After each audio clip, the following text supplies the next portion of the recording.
Blood splattered across expensive marble as Kang Jiho's fist connected with the man's jaw for the third time. The guards holding Derek upright barely flinched. They'd seen worse. Much worse. Jiho's knuckles were raw, his tailored suit jacket discarded somewhere in the alley behind the restaurant, his white shirt sleeves rolled up and stained red. "I asked you a question." Jiho's voice was ice. "Who sent you?" Derek spat blood onto the ground, his lips split open, one eye already swelling shut. "Nobody sent me, you psycho! She's my girlfriend!" "Ex-girlfriend." Jiho grabbed Derek by the throat, slamming him against the brick wall. "And you're lying!" This wasn't how tonight was supposed to go. 3 hours ago, Jiho had been nervous. Actually nervous. For the first time in a decade, his hands had trembled slightly as he adjusted his tie in the mirror. And Sungmin had laughed at him. "The bastard." "Boss, you're sweating." "It's just dinner." But it wasn't just dinner. It was Maya. And Maya was different. Let me take you back to where this all started. 6 weeks before everything went to hell. Maya Williams had been in Seoul for 8 months, and she was finally starting to feel like herself again. The bookstore where she worked smelled like old paper and green tea, and her coworkers didn't ask too many questions about why a Black American woman with a literature degree was shelving books instead of teaching. They didn't know about Derek.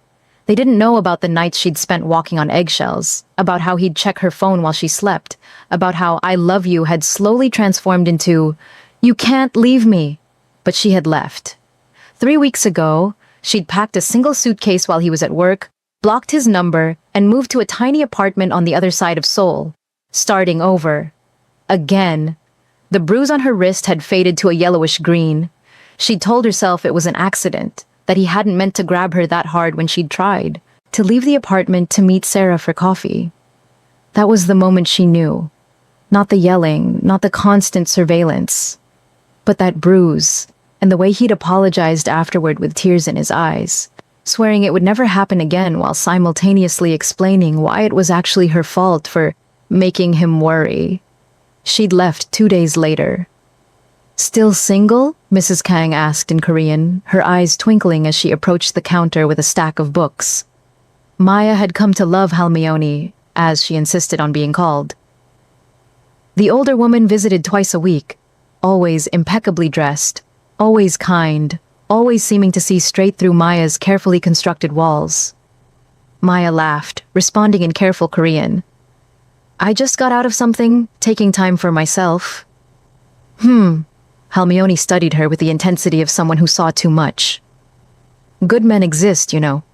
My grandson, for example." "Are you trying to set me up?" "Would that be so terrible?" The old woman's smile was sly. "He's handsome, successful, and most importantly, he treats women with respect. His father taught him that before he died, even though my son was not always a good man himself.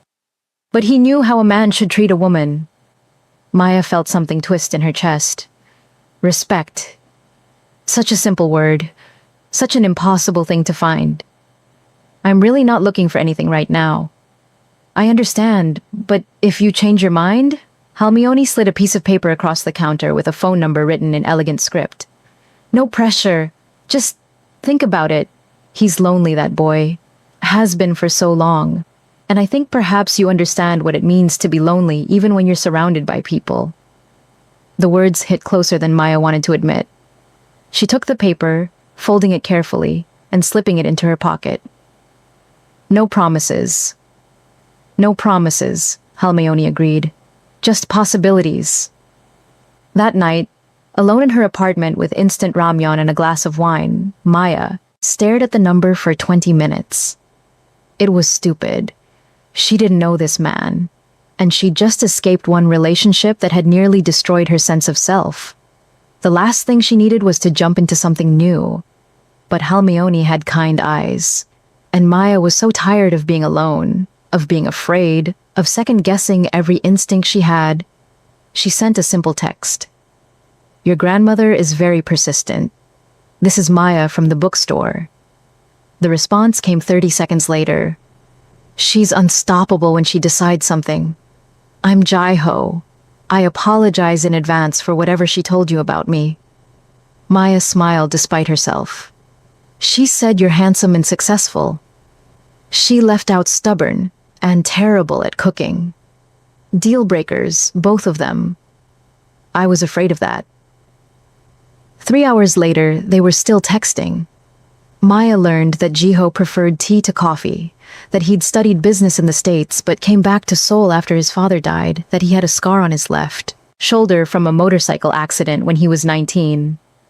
She told him about her literature degree, about teaching English for a year before deciding she hated it, about how she'd always dreamed of writing but was too afraid to try.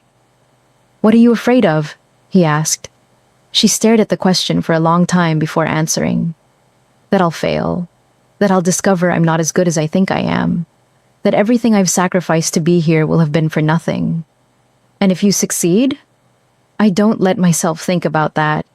It feels like tempting fate. Maybe fate wants to be tempted. Make sure you hit that subscribe button because this story is about to get wild. Trust me, you won't want to miss what happens next. And just like that, it started. Over the next 5 weeks, they texted constantly. Late-night conversations that stretched until 3 in the morning.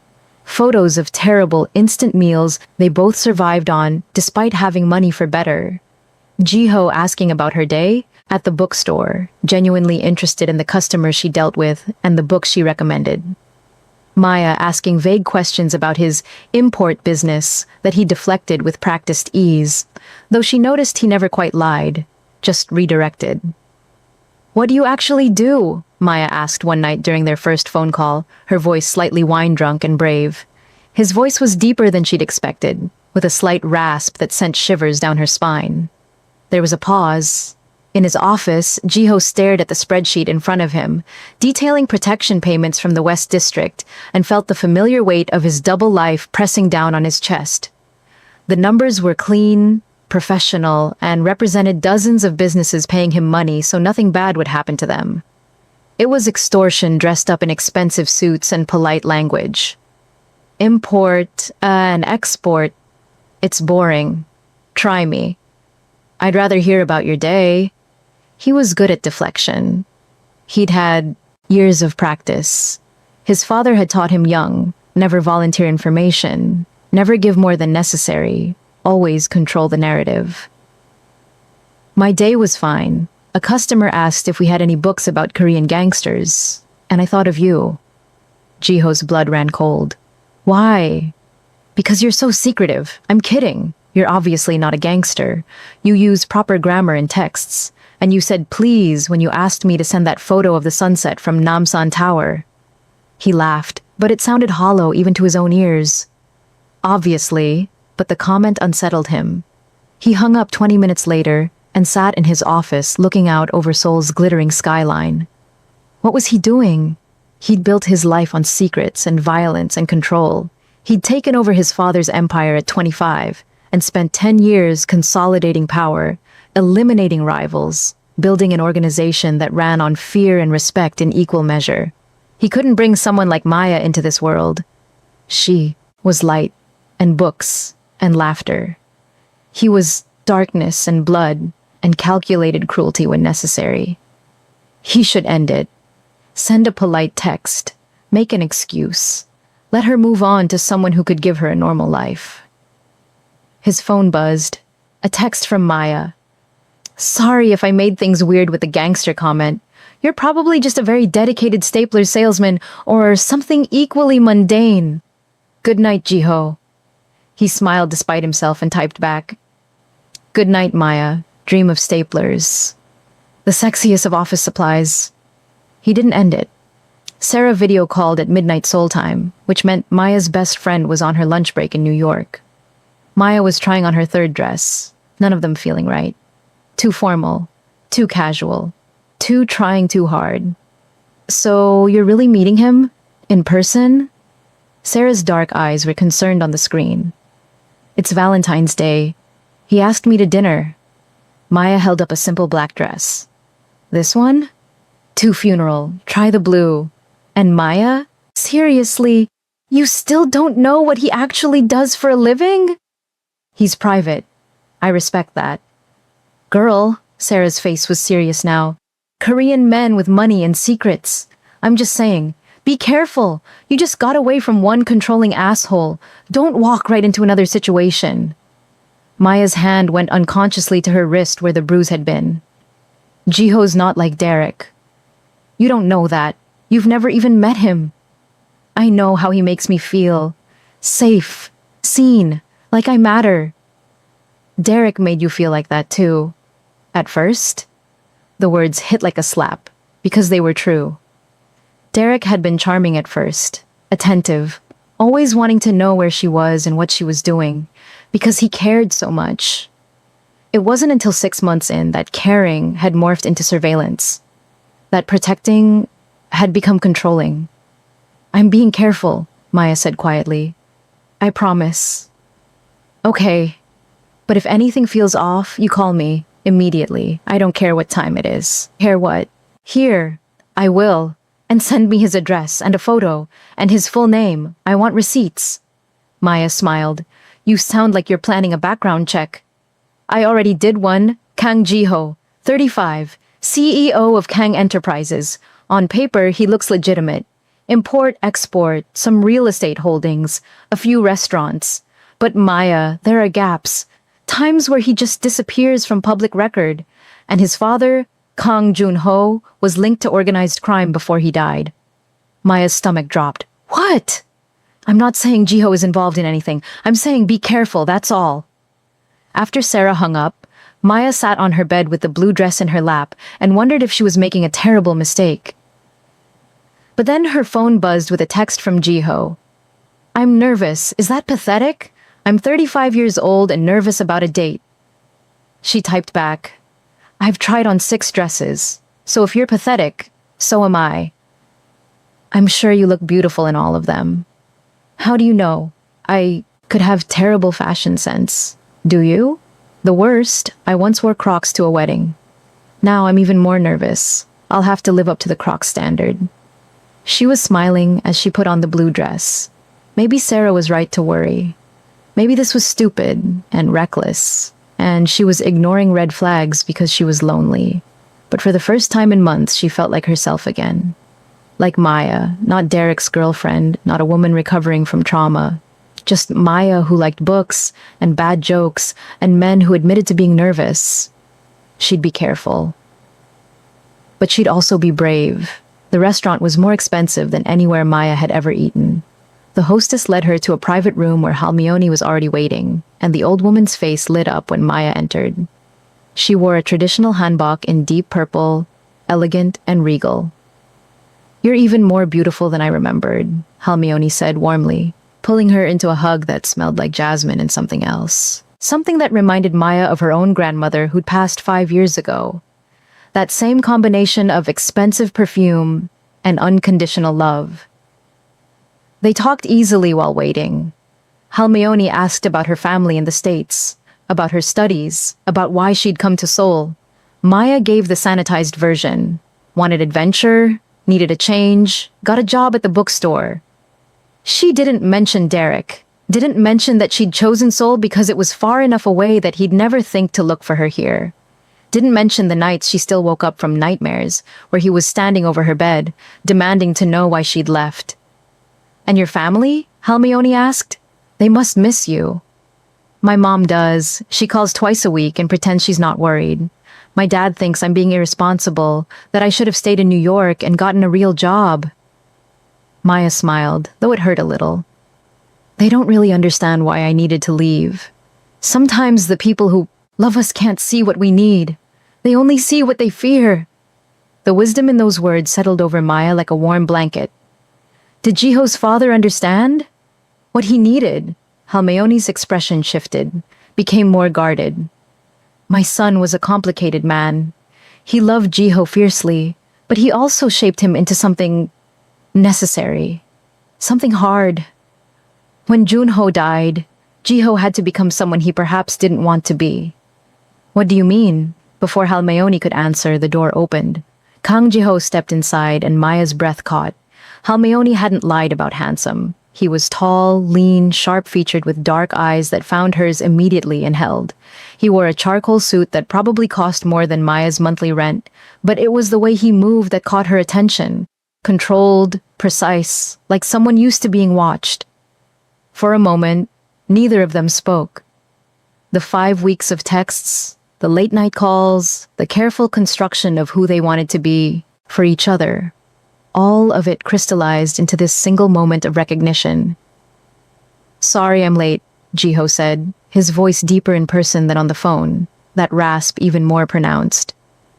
"It's okay. Your grandmother has been telling me embarrassing stories about you." Maya was pleased her voice came out steady. Halmione laughed, switching to Korean. "She's even more beautiful than I said, isn't she?" Jiho responded in Korean, still looking at Maya. "Yes, more beautiful than I imagined." Maya felt her cheeks warm. "I understood that." His smile was small but genuine, and she saw something in his eyes that looked like relief. "Good. I'm glad." Dinner was perfect. The food was incredible. Course after course of delicate, artfully arranged dishes that Halmione explained in detail, but Maya barely tasted it. She was too focused on Jiho, on the way he listened when she talked, really listened, leaning forward slightly with his full attention. On the way, he was clearly nervous, though he tried to hide it. On the way, his fingers tapped against his knee under the table in a rhythmic pattern that suggested this was a nervous habit. On the guards, she noticed stationed discreetly outside the door in the corridor, their presence barely visible, but unmistakably there. "Your grandmother talks about you like you hung the moon," Maya said at one point, watching Jiho's expression soften when he looked at Halmione. "She's biased," Halmione interjected. "I'm honest. You've never brought a woman to meet me, not once in 10 years. The air shifted slightly. Maya looked at Jiho with new curiosity. "Really? 10 years?" "I've been busy." He was deflecting again, and she could feel it, could see the walls coming up. "Import-export keeps you that occupied?" His smile was rueful, tinged with something that might have been regret. "Something like that." Halmione excused herself after the main course with a knowing smile, claiming she needed to speak with the chef about dessert. The moment she left, the energy in the room changed. Suddenly, it was just the two of them, and the weight of 5 weeks of building anticipation pressed down on the space between them. "I'm glad you're real," Maya said quietly. Jiho looked startled. "What?" "I kept thinking maybe I'd imagined you, that I'd created this perfect person in my head, and the real you would be different." "I'm not perfect, Maya. Far from it." "I didn't say you were perfect. I said you were real." She reached across the table, and after a moment's hesitation, he took her hand. His palm was warm, slightly calloused in a way that didn't match his expensive suit. "I've spent the last few months not trusting my instincts, second-guessing everything I feel. But sitting here with you, I think maybe I'm allowed to trust myself again." Jiho's grip tightened on her hand. "You should always trust yourself." "That's easy to say." "No, it's not. It's the hardest thing in the world." His eyes were intense, and she felt like he was seeing straight through her carefully constructed facade. "But you're stronger than you think. Halmione told me you came to Seoul alone, started over completely. That takes courage. Or stupidity. Sometimes they're the same thing." They talked for another hour, and Maya felt the last of her walls starting to crumble. Jiho told her about growing up in Seoul, about his mother who died when he was young, about how Halmione had essentially raised him. He was careful, she noticed, when talking about his father. Mentioned him only in passing, always with a certain tension around his eyes. "Your father and you weren't close?" she asked gently. "We were. Very close. But he wanted me to be someone I'm not sure I wanted to be." Jiho looked down at their joined hands. "I spent my whole life trying to be what he needed. And then he died, and I realized I didn't know who I was without his expectations." "Did you figure it out?" "I'm still trying." The vulnerability in his admission made Maya's heart ache. Here was this powerful, controlled man admitting he was still trying to figure out who he was. It felt like a gift, that honesty. After dinner, as plates were being cleared, Jiho stood. His hands were shaking slightly. Maya could see it, and her heart started beating faster.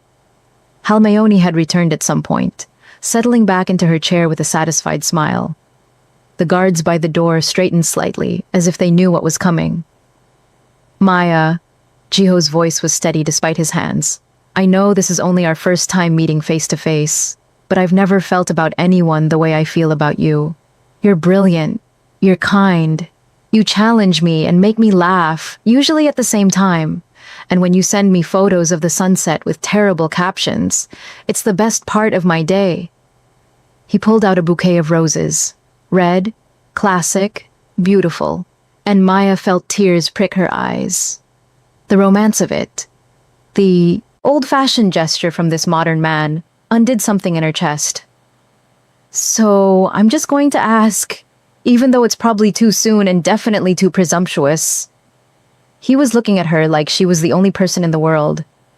Will you be my Valentine?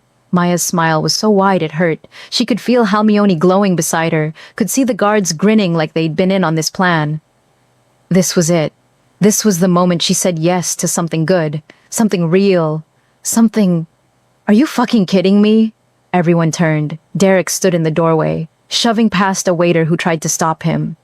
He looked terrible, unshaven, clothes wrinkled, eyes wild with something that might have been anger, or might have been desperation, or might have been something darker.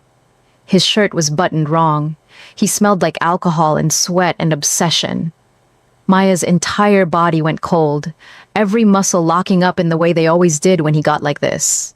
Derek, her voice, came out as a whisper, small and scared, and she hated herself for it. How did you... 3 weeks, Maya. 3 weeks and you're already with someone else? He was advancing into the room, and she could see he'd been drinking heavily. His movements were uncoordinated, aggressive. I've been calling, texting. You blocked me, so I came to your apartment. Your neighbor said you were on a date. His eyes swung to Jiho with pure hatred. So this is the guy?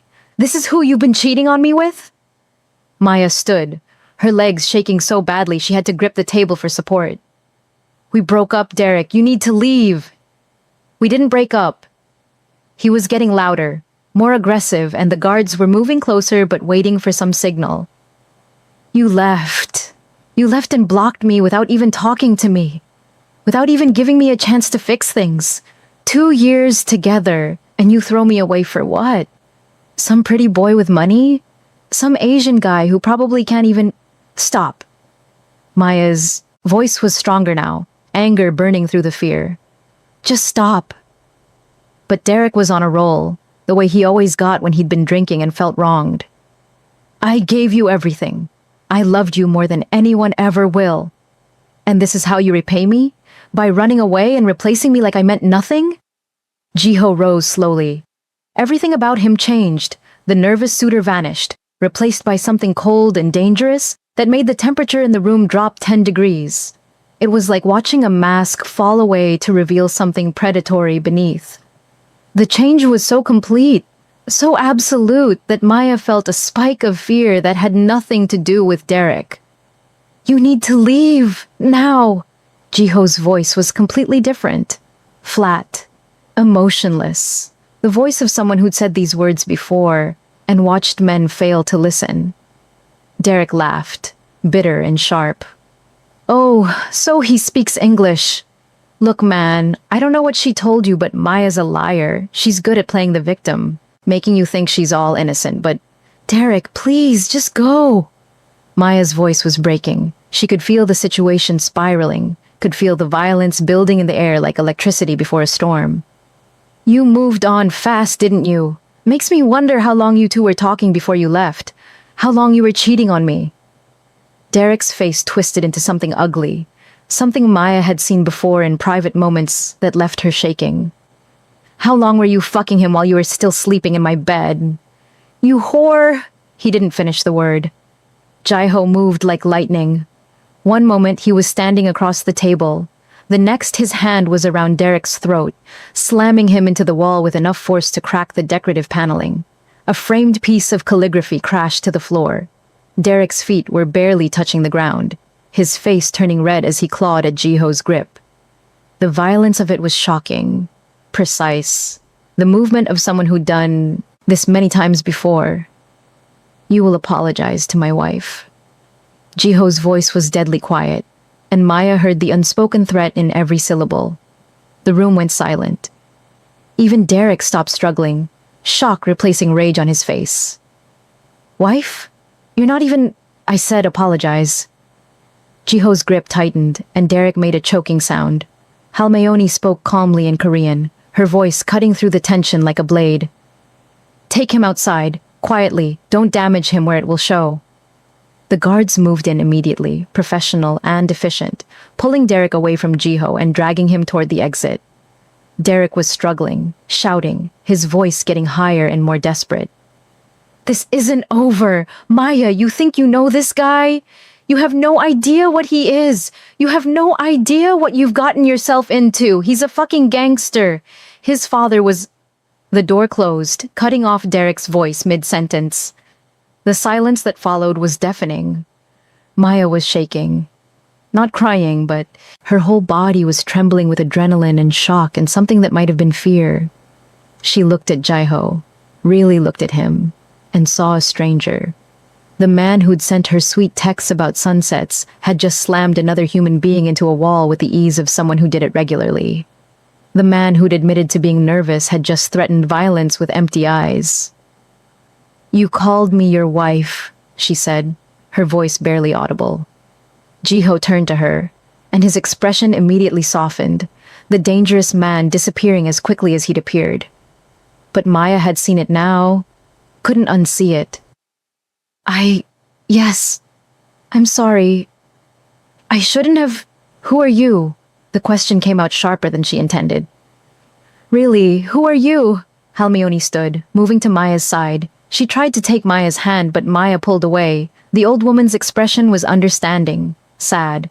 He couldn't let that man disrespect you, not in front of me, not in front of his men, you understand? No. Maya's voice was stronger now, anger replacing shock. I don't understand any of this. I don't understand why there are armed guards at a Valentine's Day dinner.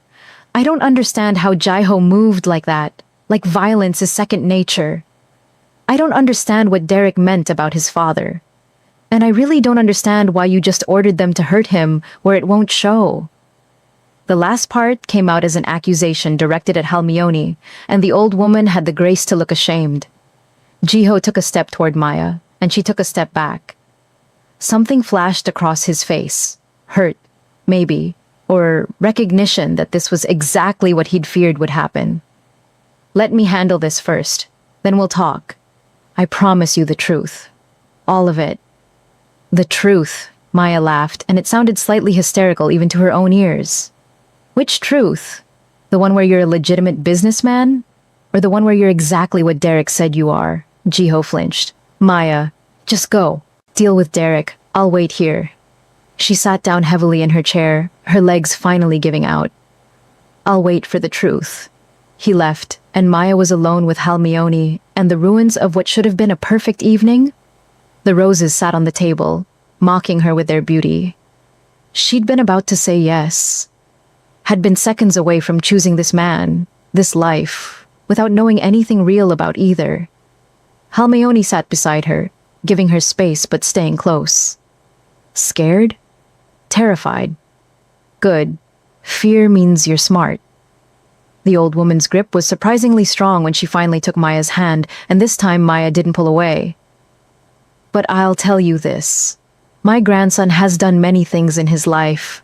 Some of them I'm proud of. Some I pray he'll find redemption for. But I have never, not once, seen him look at anyone the way he looks at you. How do you know that means anything? How do you know I'm not just another thing he wants to control? The words hurt to say, because part of her was already making excuses, already trying to rationalize what she'd seen. Because I know my grandson, and I know what happens to people he wants to control. Halmayoni's eyes were sad. They disappear, Maya. They don't get roses and nervous confessions. They get silence and cold efficiency. The fact that he brought you here, that he let you see him vulnerable, that he called you his wife in front of his men, that means something. That means everything. Drop a comment below and tell me what you think Maya should do. Should she run or should she stay? Let me know your thoughts. Outside in the alley, Derek was on his knees between two guards. Blood dripped from his nose where one of them had hit him during the struggle. Jiho walked out slowly, deliberately, unbuttoning his cufflinks and rolling up his sleeves. This was familiar territory. This was who he'd been for 10 years. Kang Jiho, enforcer first and businessman second, the man who solved problems with violence when necessary. Who sent you? Jiho's voice was businesslike, detached. What? Nobody sent me. You just happened to find her here, at a private restaurant she'd never been to before, in a private room that was booked under a false name. On the 1 night in 3 weeks she leaves her apartment. Jiho crouched down to Derek's level, studying him the way someone might study an insect. Try again. And this time, understand that my patience has limits. Derek's face changed, fear creeping in as he realized his mistake. Her neighbor told me. Her neighbor doesn't know she's here. We checked. So I'll ask one more time. Who sent you? One of the guards had Derek's phone out, scrolling through it. He showed something to Jiho, whose expression darkened significantly. Park Minho, Jiho said quietly in Korean. The guard nodded. Text messages going back 2 days. Looks like Minho's been feeding him information on where Maya would be tonight, Jiho grabbed. Oh, Derek's face forcing him to meet his eyes. Minho paid you to follow her, didn't he? To interrupt tonight? I don't know what your... Jiho's punch was precise, controlled, catching Derek in the solar plexus, hard enough to double him over, gasping, but not hard enough to cause serious damage. Don't lie to me. Okay. Derek was crying now, snot and tears mixing with the blood.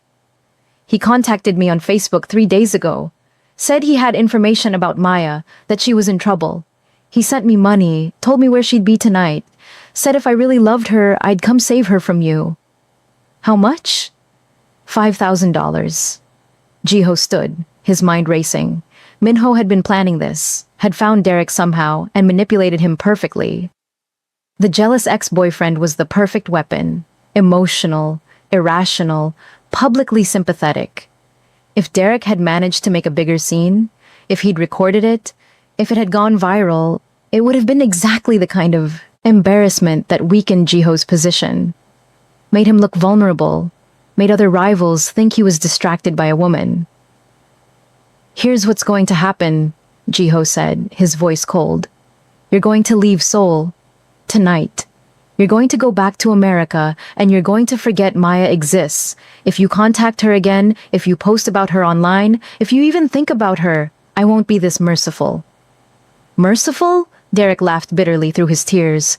You call this? Jiho punched him again, harder this time. Derek dropped, blood pooling under his face. Yes, I call this merciful. Because what I want to do to you and what I'm actually doing are very different things. You put your hands on her. It wasn't a question. Jiho had seen the way Maya flinched when Derek moved toward her, had seen the ghost of old fear in her eyes. You hurt her, and part of me wants to make you understand what that feels like. Derek looked up at him, and for the first time seemed to grasp exactly how much danger he was in. I loved her. No, you didn't. You owned her. There's a difference. Jiho straightened his cuffs, his moment of rage passing. Put him on the next flight to LAX. I don't care what it costs, and make sure he understands that if he comes back, we'll find out. And next time, I won't stop myself. Sungmin emerged from the shadows where he'd been waiting. And Park Minho? He's testing me. Wanted to embarrass me in front of Halmayoni and Maya. Wanted to show that I'm distracted. Jiho looked back at the restaurant, where Maya was waiting for explanations he didn't know how to give. Let him think it worked. Pull back our men from the West District border. Make it look like we're consolidating, protecting what we have instead of expanding. That's not like you. I know, that's the point. Minho expects me to retaliate immediately. We're going to do the opposite. Let him overextend while we prepare. Jiho started walking back towards Hati restaurant, then paused. And Sungmin, I want surveillance on all of Maya's regular locations. Bookstore, apartment, the coffee shop she goes to on Sunday mornings. If Minho knows enough about her to set this up, he knows enough to try again. You care about her. It wasn't a question, but Jiho answered anyway. Yes. Boss, if you care about her, you need to either bring her all the way into this life or let her go. Half measures will get her killed. I know. Back inside the restaurant, Maya was still sitting with Halmayoni, the old woman talking softly in a mixture of Korean and English about her late husband, about how love was never simple, about how sometimes the right person came wrapped in complications we never expected. When Jiho entered, Maya looked up, and he saw the war happening behind her eyes. Fear and attraction, curiosity and self-preservation, trust and doubt. He wanted to erase the fear, wanted to promise her that she was safe, that he'd never let anyone hurt her. But he'd learned long ago that promises meant nothing in his world. Only actions mattered.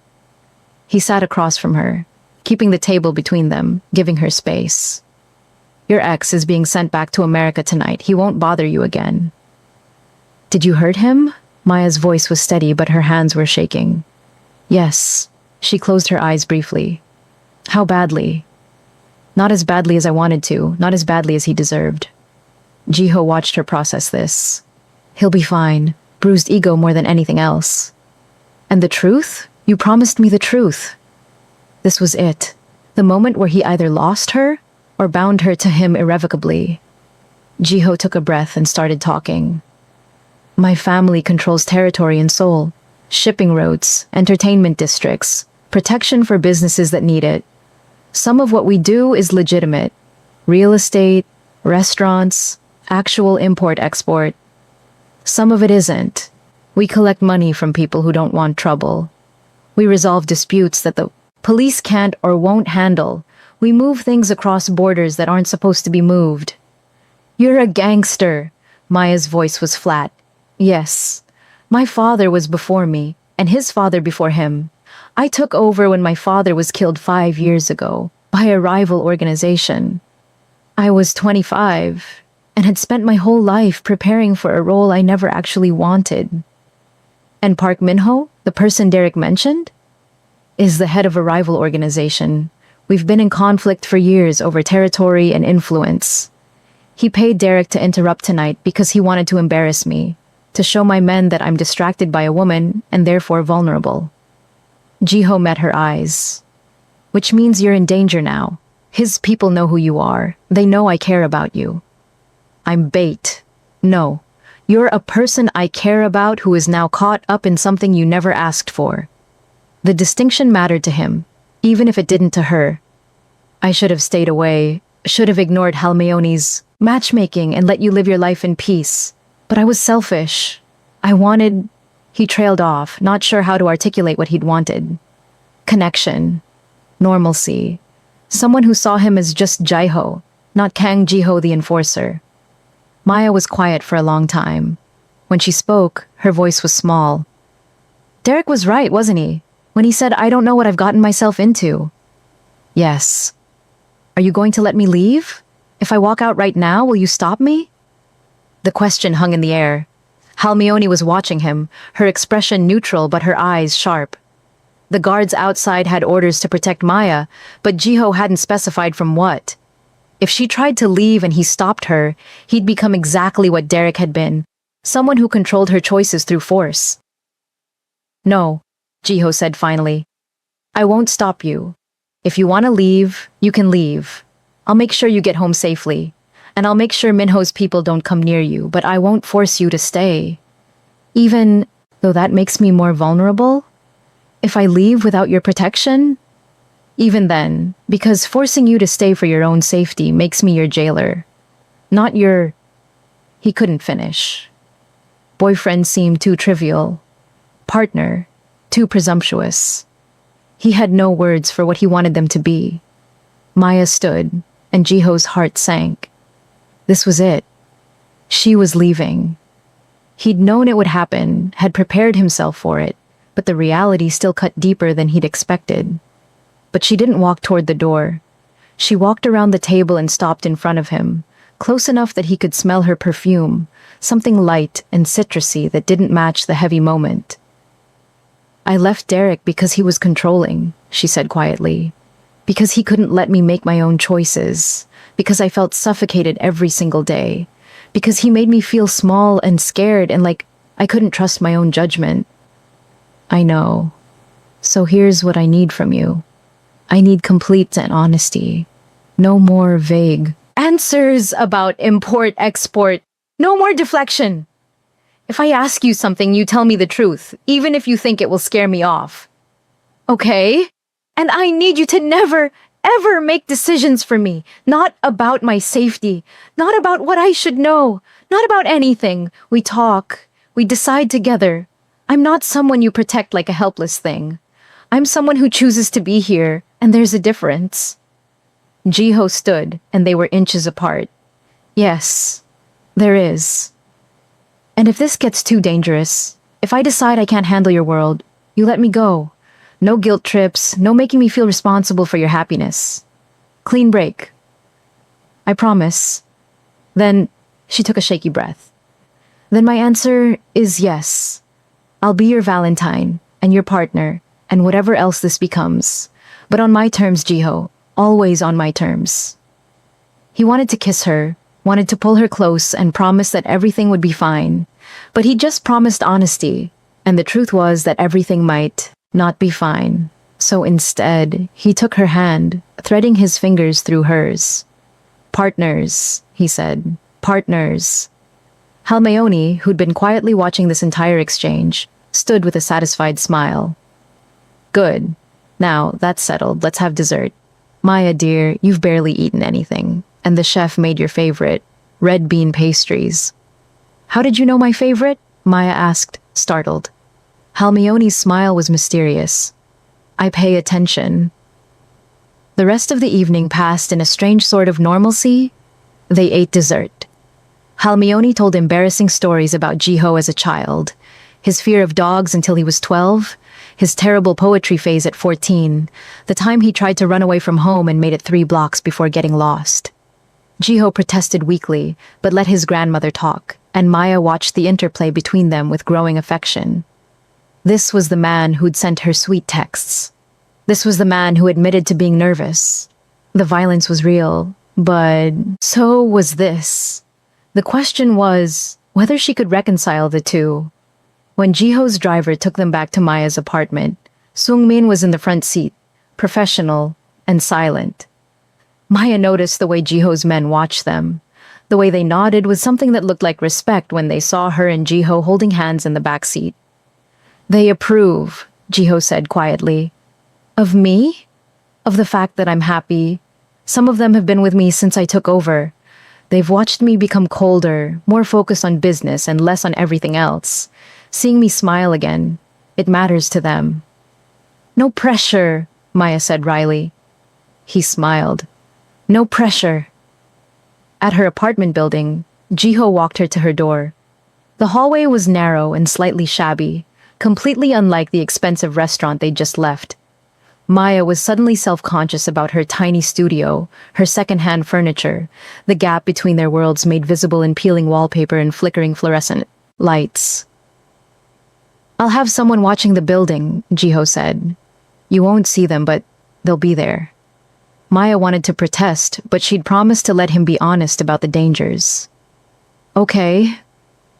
And I'd like to see you tomorrow, if you're willing. I work until 6. I'll pick you up."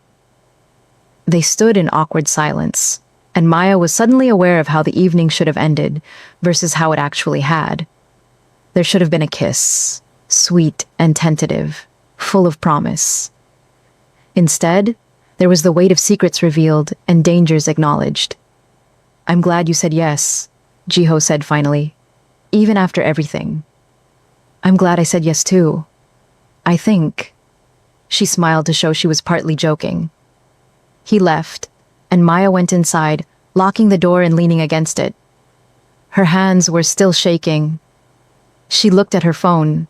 17 missed calls from Sarah, along with a string of increasingly frantic texts. The last one read, "If you don't call me in the next hour, I'm calling." The embassy, Maya called. Oh, thank God, Sarah answered immediately. I've been losing my mind. How did it go? Wait, stupid question. Tell me everything.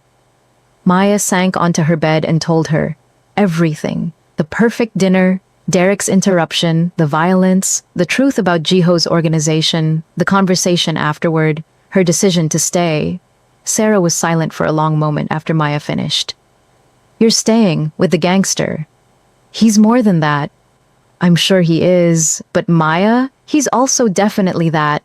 You saw him hurt Derek. Derek deserved it. Maybe, probably, but that's not the point. The point is that this man you're falling for is capable of violence, professional violence, and you're choosing to be with him anyway. Maya closed her eyes. I know it sounds crazy. It sounds terrifying, but I trust you, and if you say he's worth the risk, then I believe you. Just promise me you'll be careful. Promise me that if things get scary, you'll leave. Don't stay because you feel responsible for his happiness or because you think you can fix him. I promise. And Maya, for what it's worth, Derek's been posting on Facebook, saying you've been kidnapped, that he tried to rescue you, but some Korean gang stopped him. He's got a whole GoFundMe going to save you. What? Yeah, it's gotten weirdly viral. Last I checked, he'd raised like $20,000. Maya felt sick. Of course Derek would do this. Of course he'd turn her leaving into a drama where he was the hero and she was the damsel in distress. I need to make a statement or something. Tell people I'm fine. Do you want me to handle it? I can post from your account. Make it clear you're safe and he's lying. No, I should do it. He's my mess to clean up. After hanging up with Sarah, Maya spent an hour crafting a careful post on social media. She didn't mention Jiho directly, didn't explain why she'd left Derek or where she was now. Just a simple statement. I'm safe and happy in soul. Any claims that I've been kidnapped or need rescuing are false. Derek and I broke up weeks ago, and I've moved on. Please respect my privacy. She posted it, then turned off her phone before she could see the inevitable explosion of responses. The next morning, Maya woke to her apartment being watched. She couldn't see the guards, but she could feel them, a presence just outside her awareness that should have been creepy, but instead felt oddly comforting. She went to work, and life continued with a surreal normalcy. Customers asked for book recommendations. Her coworker complained about his boyfriend. The elderly man who came in every Tuesday showed up right on schedule. But everything felt different now. Maya found herself watching the street through the bookstore window, wondering if Park Min-ho's people were out there, wondering if Jiho was thinking about her, wondering if she'd made the right choice or a catastrophically stupid one. Jiho picked her up at 6, on the dot, and they went for a walk along the Han River. It was cold, the wind cutting through Maya's jacket, but she didn't want to be somewhere private yet, needed the openness, the safety of public space. Tell me about Park Min-ho, she said as they walked. Why does he hate you? Jiho was quiet for a moment, choosing his words carefully. When I took over my father's organization, I made changes. My father ruled through fear and violence. If someone crossed him, he made an example of them. Public, brutal. It kept people in line, but it also made enemies. And you're different? I try to be. I prefer negotiation to violence when possible. I honor agreements. I don't hurt people unnecessarily. He paused. But that makes me seem weak to men like the Min-ho. They see restraint as vulnerability. So he's testing you. He's trying to prove that my way doesn't work. That eventually, I'll have to become my father to survive. And if I do, he wins. If I don't, he takes my territory. Piece by piece, Maya processed this. That's why Derek showing up was so perfect. If you'd overreacted, if you'd killed him, or caused a huge public scene, you'd look out of control. Weak. Exactly. And if I'd done nothing, let him disrespect you in front of my men, I'd look weak for different reasons. Jiho stopped walking, turning to face her. Min-ho was right about one thing. You are my vulnerability now. The fact that I care about you gives him leverage. So what do? We're careful. We don't hide because that would signal fear, but we don't take unnecessary risks either. and we trust that my men are better than his." They walked in silence for a while longer.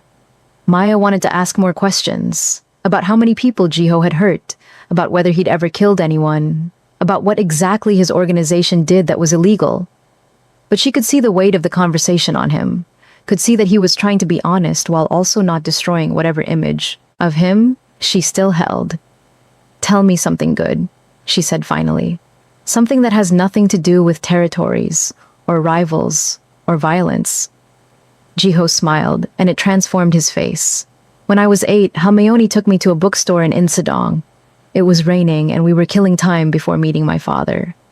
She told me I could pick any book I wanted, and I chose one that was way too advanced for me, some historical novel about the Joseon dynasty. Could you read it? Not even close. But I was determined. Spent 3 months working through it with a dictionary. Halmeoni helped me with the words I couldn't figure out. By the time I finished, I'd fallen in love with reading, with the idea that books could take you somewhere else, make you someone else, even temporarily. Is that why your grandmother comes to my bookstore? She's trying to give you something you lost? Probably. She's subtle like that." Maya leaned into him, and he wrapped an arm around her shoulders. For a moment, they were just two people on a winter evening, watching the river flow past and the city lights reflect on dark water. The violence and danger felt far away, manageable. "I'm scared," Maya admitted quietly. "Of getting hurt. Of making the same mistake I made with Derek. Of falling for someone who seems perfect but isn't. I'm not perfect, Maya, not even close. I know, but you might be perfect for me, and that's what scares me most." He kissed the top of her head, and Maya felt something settle in her chest. This was right. It was dangerous and complicated and probably stupid, but it was right. Make sure you subscribe, hit that like button, and drop a comment telling me what you want to see next. Should we continue Maya and Jiho's story? Let me know. The next week passed in a strange sort of bliss. Jiho picked Maya up every evening after work, and they explored Seoul together. Quiet restaurants, art galleries, a midnight street food tour that left them both laughing and overfed. He introduced her to his world slowly, carefully, took her to one of his legitimate businesses, a high-end restaurant in Gangnam, where the staff greeted him with deep bows and genuine affection. Showed her the office where he ran the legal side of his empire, introduced her to Sung-min officially as his second-in-command. "She seems good for you, boss," Sung-min said when Maya was out of earshot, admiring the view from Jiho's office window. "She is." Park Min-ho's been quiet. Too quiet. I know. He's planning something. I know that too. Maya turned from the window, and Jiho changed the subject smoothly, asking if she wanted to see the new art installation at the Seoul Museum of Modern Art. But she'd seen the tension in his face, the quick shift from dangerous to attentive. She was learning to read him, to see the man beneath the careful control. That night, lying in bed in her apartment with Jiho beside her, their relationship moving faster than was probably wise but slower than her heart wanted, Maya asked the question she'd been avoiding. "Have you ever killed anyone?" Jiho went very still. In the darkness, she couldn't see his face, but she felt the way his breathing changed. "Yes." "How many?" "Do you really want to know?" I asked, didn't I? He was quiet for so long she thought he wouldn't answer. 3 people. 2 were self-defense, men who came at me with guns during a territorial dispute 5 years ago. The third was... He stopped. "Tell me." "He hurt a child, one of my men's daughters. 14 years old, he was supposed to be collecting protection money, and he assaulted her instead. When my man came to me, I handled it." Maya's stomach churned. "You killed him." "I made sure he'd never hurt anyone again. That's all I'll say." She should have been horrified. Should have been running for the door. But all she could think about was that 14-year-old girl and how the law probably would have failed her, and how at least someone had made sure she was safe. "Does that make you think differently of me?" Jiho asked quietly. "I don't know yet. Ask me again in a month." He pulled her closer, and she let him. They were both broken people, she realized, both trying to build something good from pieces that didn't quite fit right. Maybe that was enough. The call came at 3 in the morning, Jiho's phone vibrating insistently on Maya's nightstand. He answered in Korean, his voice immediately alert despite having been asleep seconds before. Maya watched his expression change, watched him go from sleepy to focused to furious in the space of a heartbeat. "When?" he said in English, for her benefit. "How many?" A pause. "I'm coming now." He was already dressing, moving with practiced efficiency in the dark. "I have to go. Minho's men just hit our warehouse in the West District." "What does that mean?" "It means the quiet period is over. He's escalating." Jiho leaned down, kissing her. Quickly.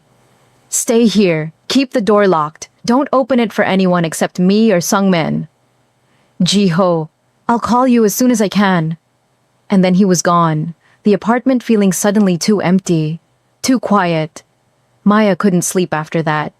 She lay awake watching the ceiling and wondering what was happening in the West District, what violence was unfolding while she was safe in her bed.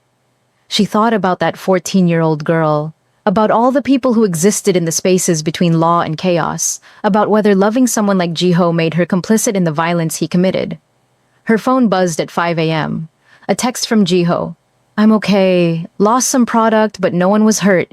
Need to handle some things today. I'll call you later. Stay safe." She responded, "You too. Be careful." But careful seemed like a meaningless word in his world. Maya went to work exhausted, moving through the day in a haze. Halmeoni came in around noon, and one look at Maya's face told her everything. "He told you," Halmeoni said in Korean. "About the warehouse?" "Yes." "About his father? About what he does?" "Yes." Halmeoni studied her carefully. "And you're still here?" "I'm still here." "Good. That boy needs someone strong enough to see him clearly, and stay anyway." His father's greatest gift and greatest curse was teaching Jiho exactly what he was capable of. But he never taught him that he could be something else. What if I can't change him? What if he's exactly what he appears to be, a violent man in a violent world? Then you love him anyway, or you don't, but you don't try to change him. Halmeoni's eyes were fierce. Men like Jiho don't change because someone wants them to. They change because they want to. All you can do is decide if you can love him as he is. The words settled over Maya like a weight. Could she love Jiho as he was? Could she accept the violence as part of the package? The necessary darkness that came with the light? She didn't. No yet. But she was still here, still choosing him every morning when she woke up. That had to mean something. Jiho didn't call that day, or the next. On the third day, Maya was starting to panic when Sungmin showed up at the bookstore. "He's fine," Sungmin said immediately, seeing her face. "But he asked me to give you this." He handed her a letter. Actual paper, actual handwriting, unexpectedly old-fashioned. Maya opened it carefully. "Maya, I'm sorry I haven't called. Things are moving faster than I expected with Minho. He's making plays for our territory, and I need to respond carefully. I don't want to bring this violence into your life more than I already have, but I also don't want to shut you out, so I'm telling you the truth. It's going to get worse before it gets better. If you need space, I understand. If you need to walk away, I'll let you. But if you choose to stay, know that I'm doing everything I can to keep you safe. You're not bait. You're not a weakness. You're the reason I want to survive this. Jay." Maya read it 3 times, then looked up at Sungmin. "Is he in danger?"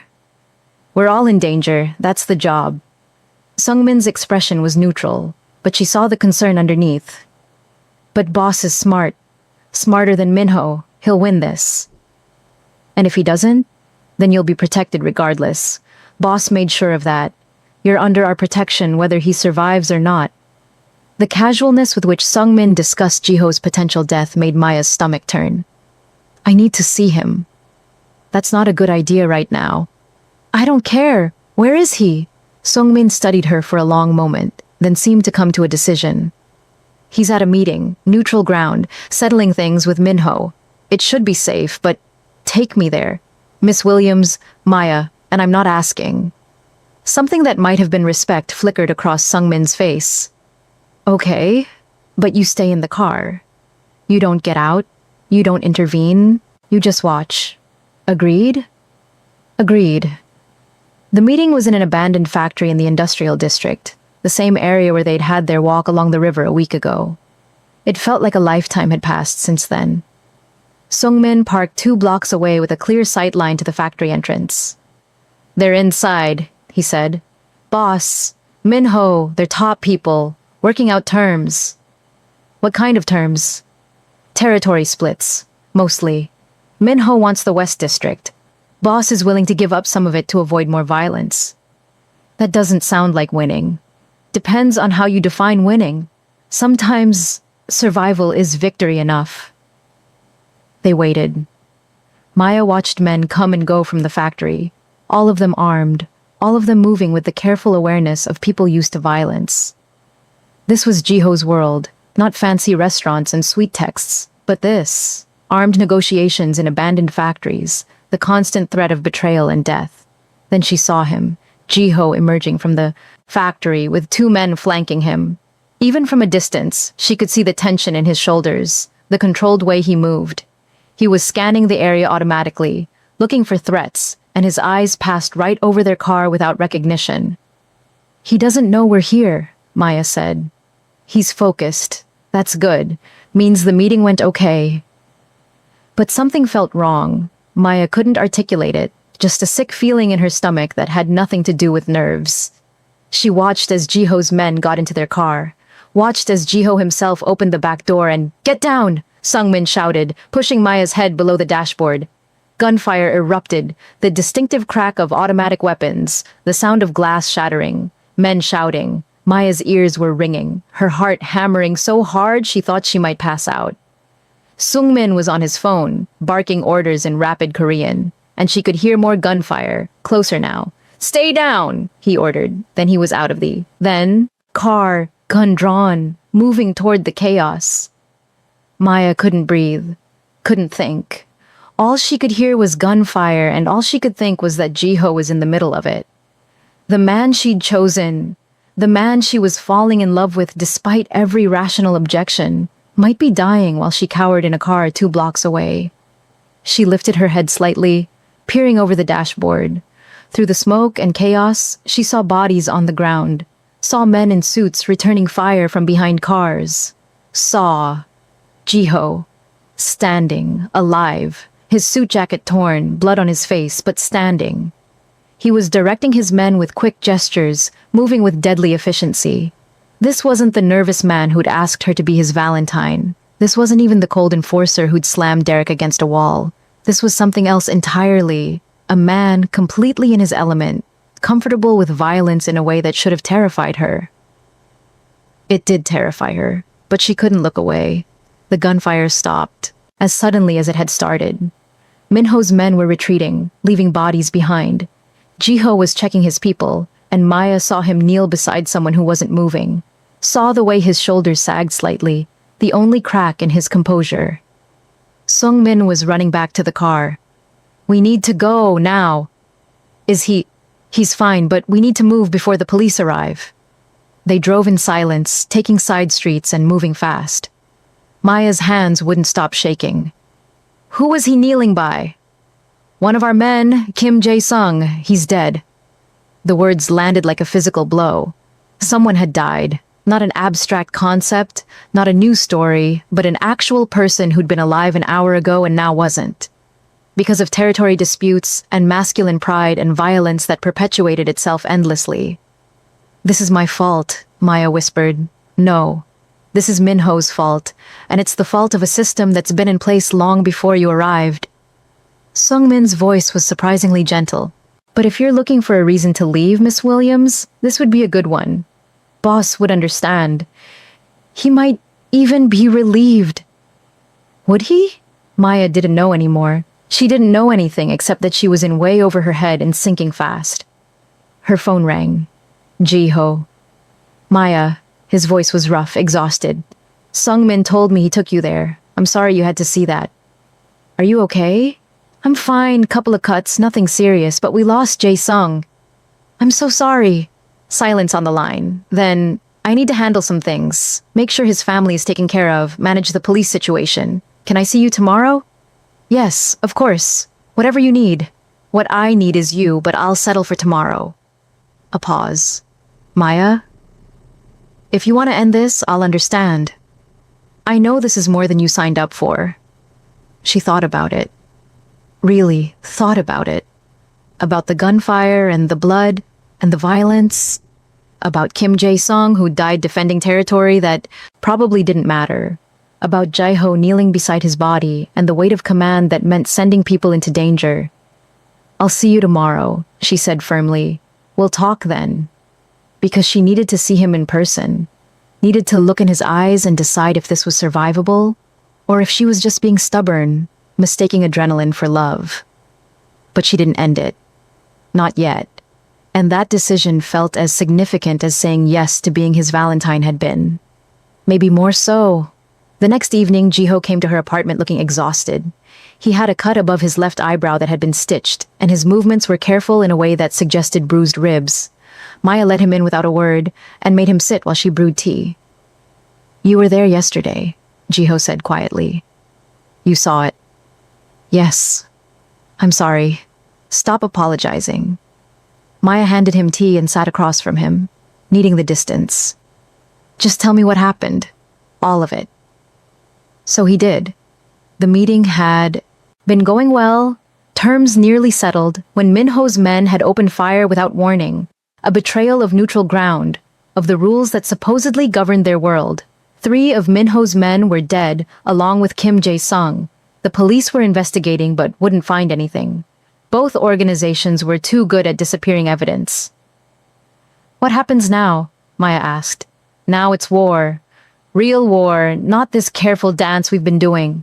Min-ho broke the rules. He can't be negotiated with, can't be trusted. So we end it. How? I don't know yet. But carefully, minimizing casualties, protecting our people. He looked at her, and his eyes were ancient with weariness. And protecting you, which is why I think you should leave Seoul for a while. Go stay with Sarah in New York, or visit your parents. Somewhere Min-ho can't reach you. No? Maya, I said no, we're partners, remember? You don't get to send me away for my own good. That's making decisions for me. This is different. This is your life. My choice. She moved to sit beside him, taking his hand. I'm not saying I'm going to be in the middle of it. I'm not stupid, but I'm also not running away the second things get hard. If I do that, what does that say? That I only want you when it's safe and easy? That's not love, Ji-ho. That's cowardice. It's not cowardice to want to survive. It's also not love to only show up for the good parts. She squeezed his hand. I'm scared. Terrified, actually. But I'm staying. You're stuck with me. For the first time that evening, Ji-ho smiled. Stuck with you, I can live with that. They sat together in silence, drinking tea and not talking about violence, or territory or death. Just existing in the same space, finding comfort in proximity. Outside, Seoul continued its endless rhythm. Somewhere, Park Min-ho was planning his next move. Somewhere, Ji-ho's men were preparing for war. Somewhere, the consequences of violence rippled outward, touching lives that would never know why they'd been disrupted. But in Maya's small apartment, with cheap tea and comfortable silence, 2 people who'd found each other against all logic held hands and pretended, just for a moment, that the world was simple. It wasn't, but the pretending was necessary for survival, and they were both very good at surviving.